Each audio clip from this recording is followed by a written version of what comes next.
The topic we're going to discuss this week is both extremely deep and extremely relevant. And it's beyond the scope of this year to do justice to this topic. So I invite you, if you'd like to explore this further, to reach out to me. We could discuss this further and learn this sugya more be'iyun. There's a kasha that many Rishonim ask. How do we understand in this week's Parsha, we see that HaKadosh Baruch Hu hardened the heart of Parai by all the Makkos. And then he was punished for being stubborn and for the terrible tzaras that he inflicted onto Klal Yisrael. And the kasha they all ask, all the Mefarshim ask is, how do we understand this? What happened to Paro's free will? If Hashem hardened his heart, then he had no free will. So why was he responsible, and why did he have to pay the consequences of that? And many Rishonim give different answers to this question. We're not going to answer this question, but there is one of the Talmidim of the Baal Shem Tov, Rav Nachum Chernobler, has a sefer called Ma'ar Einayim. And he uses this kasha to explore the topic of choice, freedom of choice, and how does choice actually work. He lived in the 1700s. This was way before modern psychology, and so much of what he revealed and so much of what he speaks about is so aligned and so in sync with modern day psychology, because we know that Torah could be learned on a pshat level, on a drash level, but it could be learned on a very deep level, on a psychological level that has very deep relevance to each one of us as we go through life. The Ma'ar Einayim explains, we use the word choice, that as humans, we have the power and the ability to choose, to make decisions. Is that really so? If we pause and we reflect, and we're very honest with ourselves, let's break down our life, each one individually, our personal lives. How much of life do we really get to choose? We don't get to choose if I am born or not. I don't get to choose into which family I'm born into. I don't get to choose my gender. I don't get to choose which time frame and time period I'm born into, what my personality will be like, what my strengths, my tendencies, my characteristics, my weaknesses, my struggles, my personality, if I'm tall or short. I don't get to choose if I have a good voice, if I have a sense of humor. I don't get to choose who my siblings are. I don't get to choose many, many things. Most circumstances in my life, I don't get to choose. So what do I get to choose? We know so much of life and so much of Yiddishkeit is based on bechira. What indeed do I get to choose? So perhaps you'd say, I get to choose what to eat for supper. Okay. I could choose if I want to have pizza or if I want to have a steak. If we break that down a bit further, even that's not a true choice. That's not a real objective decision, because the human brain will choose, quote unquote, choose one of three things. Something that falls into any of these three categories. Either that which is most pleasurable, it'll give me the most pleasure, I enjoy the most. 2, that which is most familiar to me. And 3, that which is easiest, that which has least resistance. So I might choose something that I'm just familiar with. I always drive to work this way. It might be a little longer. It might be out of the way, but this is how I've been doing it for years. So I do it without even thought. It's the easiest. There's no resistance. If you ask me now to change my route, I am trying to learn something new. So naturally, my brain will choose something which falls into these three categories: easiest, most pleasurable, or most familiar. So when I choose steak over pizza, or I'm standing in front of a smorgasbord with a plate, and I'm choosing what I should eat, we use the word choose. What did you choose to eat?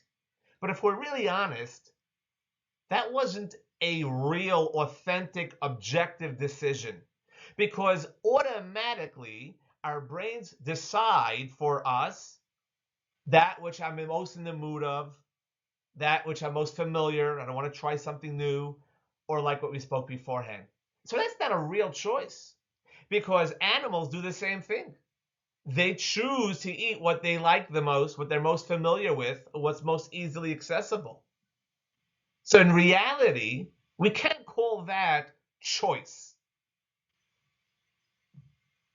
And most of our day is governed or motivated by this automatic, inborn decision making.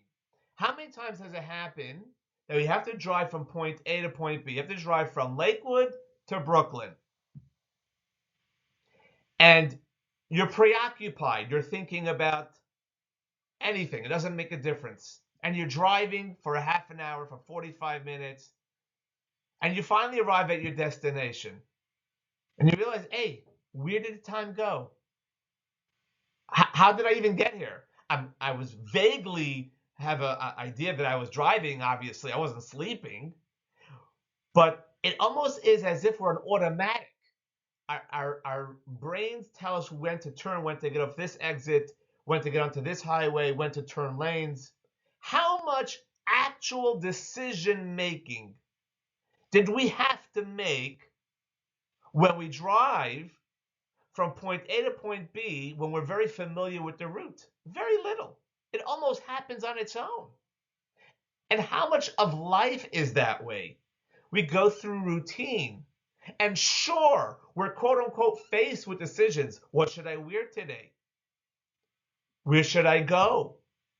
Which email should I answer? Who should I call? Should I pick up this phone call or should I not pick up this phone call? When I go shopping in the grocery, am I buying this or am I buying that? But so much of our mind is not even there and present. Most of these quote unquote decisions are happen by themselves. And again, it's either that which is most enjoyable, that which I'm most familiar with, or that which is least resistant, that which is easiest. So we cannot really say that that's when we're exercising our power of choice to its fullest. Now let's take this a step further. This is in a very healthy individual. But many people have what we call triggers, traumas, things that we get stuck on. Could happen many times. A wife or a spouse, doesn't matter, could be either which way. A spouse asks the other spouse if they could please take out the garbage. And the spouse didn't ask it in a kind, gentle enough way. And all of a sudden the other spouse blows up, shuts down, storms out, or even in an extreme case will have a nasty remark to the spouse that asked for the garbage to be removed. Now, what happened over here? There's something called a trigger. A trigger is an emotional scratch on a CD. The same way when we used to have CDs and there's a scratch, so the song can't go past. It got stuck. So this fellow, let's assume it's a husband for a moment, maybe how he was brought up, maybe he had an experience when he was younger of being bullied, of being not heard. Maybe there was an emotional abuse. There could be many reasons for triggers. So when his wife asks him in a not such kind or soft or gentle or soothing way that he would like to please take out the garbage, he doesn't hear it the way she expressed it. He hears something else. It sounds familiar to something that happened to me in the past.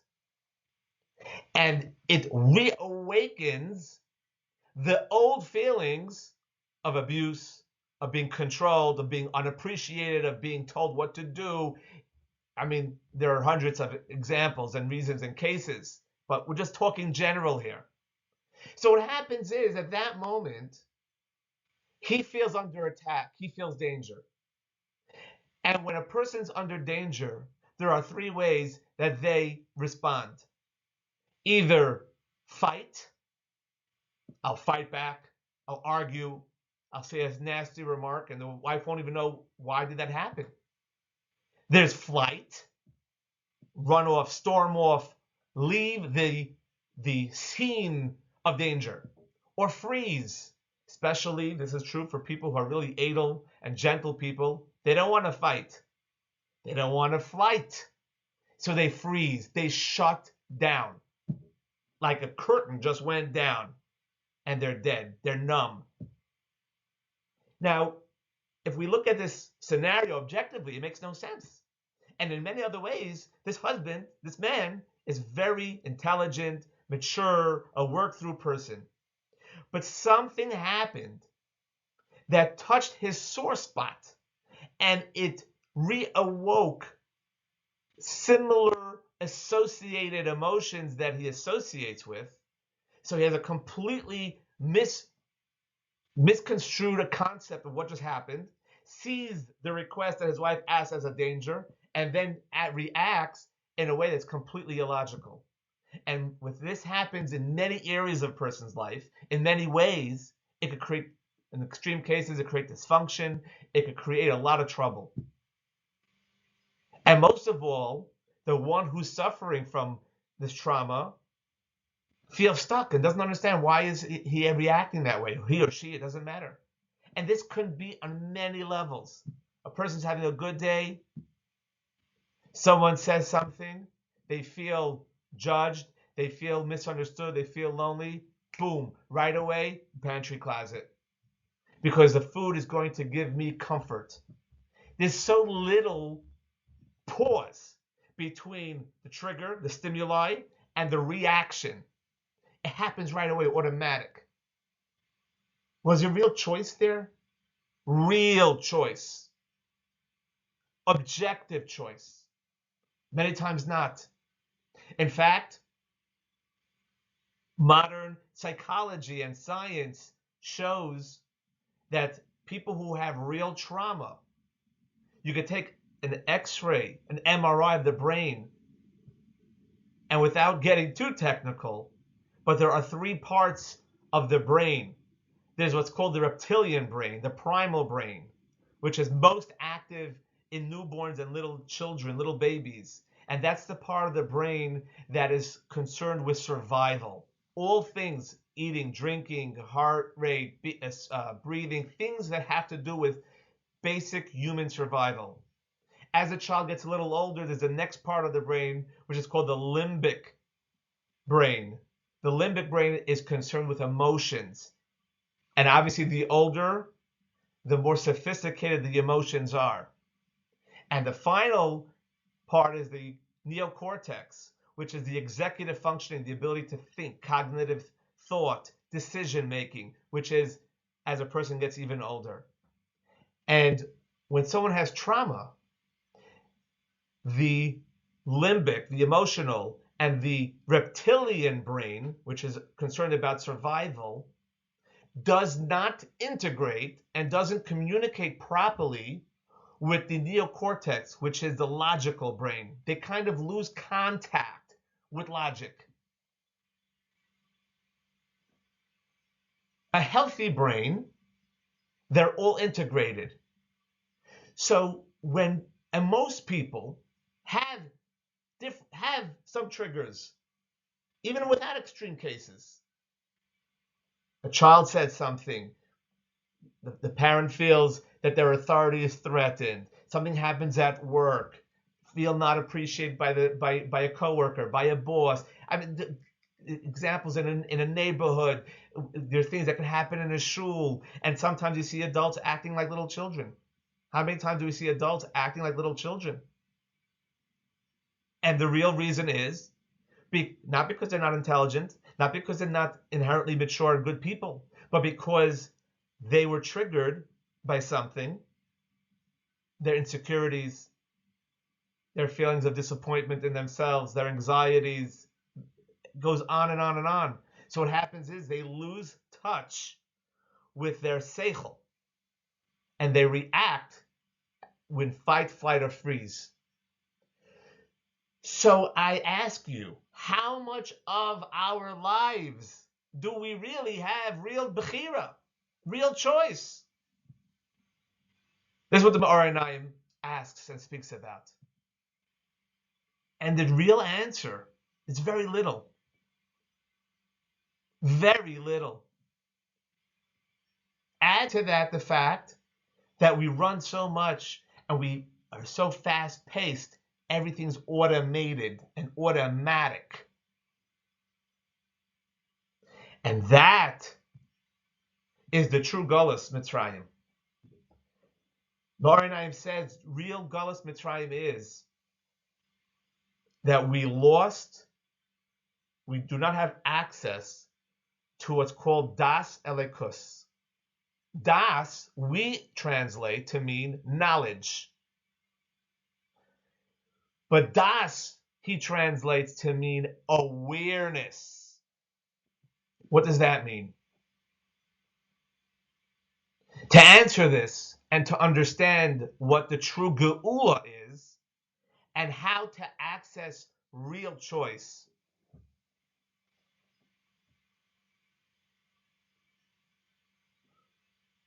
we need to understand that there is a way to step out of the automatic, quote-unquote, decision-making process that our brains go to. There is a way to step away from the triggers that causes us to have illogical reactions that sometimes we're ashamed of afterwards. And that is that we need to put space between the stimuli and the reaction. What am I talking about? When I am running so fast through my day that I don't slow down enough, I don't pause long enough to even be aware consciously, proactively, with a clear head of what my choices are, I have no chance to even make a choice because I don't even see what my choices are.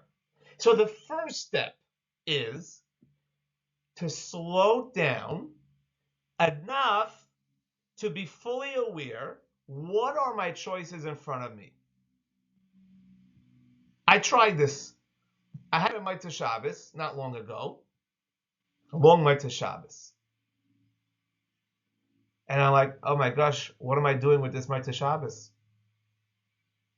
So right away, my brain starts racing, and automatically I want to do that which is easiest, or most enjoyable, or most familiar. So I took out a pen and paper, and I wrote down, what are my options?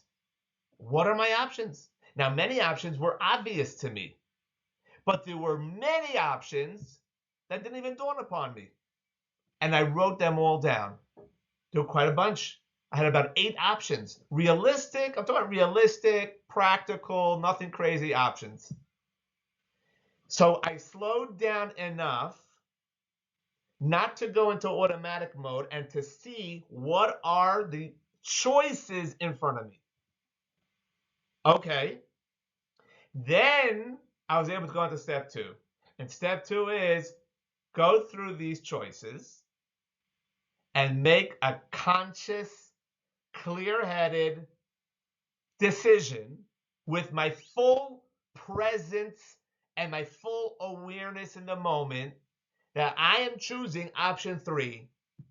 And when I finish option 3 and I still have time, then I'll do option 6. And that's what I did. It was an amazing experience and I felt free. Why did I feel free? Because I wasn't an automatic. I was living with full intention. I was living proactively. I was able to use the one power that I have over an animal, and that's the power to choose. I don't get to choose 98% of the things in my life. I don't get to choose, like we said before, what my circumstances are and my personality, my challenges, and all of that. That I don't get to choose. But the little bit that I do get to choose, that Motzei Shabbos, I got to choose. I got to utilize that power. And it was such a free feeling. But to do that, I need to slow down. I need to pause, literally pause in my day. I had to slow it down so much, I couldn't do it in my head. I need to take out a pen and paper and write down, really simple, like a school assignment. What are your options? And then I was able to look at it with a clarity and say, okay, what should I do? What's best? What's most important? Even what do I enjoy most? But at least it wasn't automatic. It was a conscious decision that was made with full awareness. My actual decision might look the same. I might end up eating the same dinner. I might choose the same thing at the end at the smorgasbord. I might answer the same email. But am I doing it in a rush? Am I doing it from a place of automatic mindlessness? Or was it a conscious decision because I slowed down enough to have full awareness of what my options are and I chose it? That is called employing the full power of choice. And that's true living. And that is when we can start to change. That's when I can start to grow and to become a different person because I can make my choices. And that's what Geula is. There's a fascinating thing. In Hebrew, the word for exile is Geula, Gimel Vav Lamed Hey. The word for redemption is Geula, Gimel Aleph Vav Lamed Hey. How do you understand that? The word for exile and for redemption have the same shirish. There's only one letter that's a difference between Galus, Gaila, and Geula. That's the Aleph. Because when I place the Aleph of Hashem, when I place a little pause and I step back and I bring a full awareness of where I am, of who I am, of what I'm doing in this world. I pause and I bring that awareness. You could also say Aleph for awareness. Then it turns from Gaila into Geula. And that's why when in this week's Parsha, when Moshe Rabbeinu came to Klal Yisrael and told them, I'm going to redeem you, They couldn't hear. It wasn't they couldn't physically hear, says Rashi. They couldn't comprehend. They couldn't internalize the message. Why? Because they were in survival mode. In today's language, you would say they were in survival mode and fight, flight, and freeze. They were beyond traumatized. So they were on automatic. They didn't have the Yishuv Hadas to be able to have full awareness of what Moshe Rabbeinu and what Hashem was telling them. Says the Ma'arei Naim, their das was in Golus. Their awareness was locked up and inaccessible. And true freedom and Geula is when we free our awareness, when we slow down enough and we employ our power to have conscious awareness. And then I could make a real bechira, a real choice, and weigh what I decide, the pros and the cons, and live mindfully, live purposefully, live with intention. That's why meditation is so important. It's not for just very spiritual people. Meditation is a tool that allows us to slow things down. Stop being a wind-up toy. Put away the phone. Put away the noise and the distractions. Why? So that I can have real das. I can have real awareness of the moment, of what are my choices. The first question, what are my choices?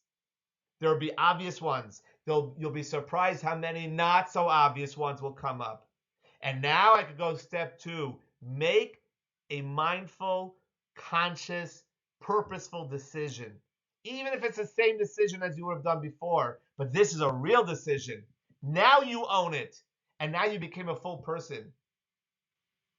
There's a lot more to discuss on this topic. But maybe that's why in Yiddishkeit, every minute of the day has a bracha, has another mitzvah. Why? They're all mini reminders throughout the day, mini meditations to pause. Pause. Re-enter the moment. Stop running like a chicken. Am I eating like an automaton, like a robot? Or is this a conscious choice? Or am I on the phone looking at my emails or the news so I'm not even aware that I'm eating?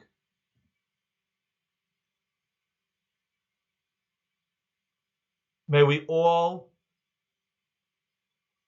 transcend from our automatic mindlessness and practice slowing down. This takes constant practice